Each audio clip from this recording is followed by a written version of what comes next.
Sa panahon ngayon mga kaibigan, talagang usong-uso ang mga cellphones. Talaga naman, halos lahat naka-cellphone. Baka isipin ninyo, wala na kayang nagbibiper? Mali po kayo dyan. Ha? Meron pa ring nagbibiper.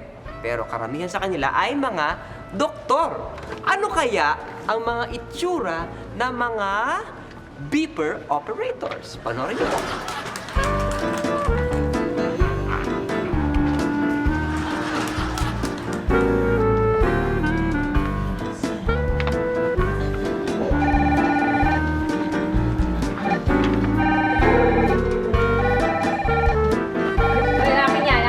Hoy, ako naman last week, ikaw na ako naman. Hoy, seniority.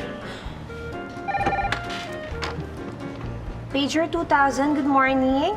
Beeper number, please. Number 20, Number 21? Baka wrong number po kayo kasi 20 na lang po ang subscribers namin eh. Ano po? Number 1. Beeper number 1, okay? Kilala ko yan. I'm sure, yan na naman yung pasyente may crush kay Dr. Garcia. Correct. Message coming from Shirley. Shirley. Shirley. Uy, kilala namin yan. Oo, eto nga may-text ko na kay Dr. Garcia yung message eh. May smiling face pa. Hoy, mahiya ka naman ha. Ako nga na unang nag-send, no? Mga walang niya kayo, inunahan niyo pa pala ako, ha?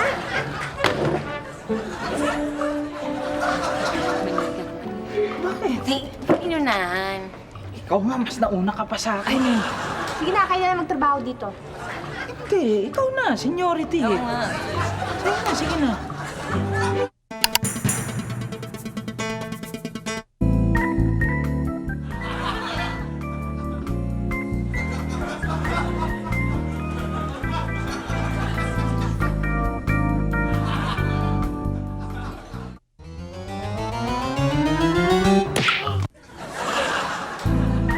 Always worried about dandruff?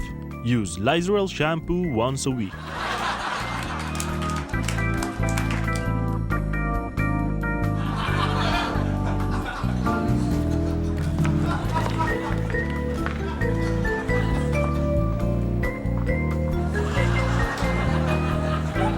Ay, loko.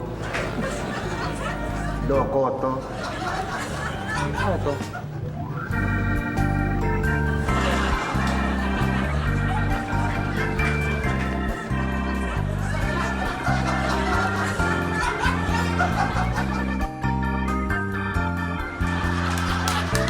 Lizoral stops the cause of dandruff. Matawa mo saya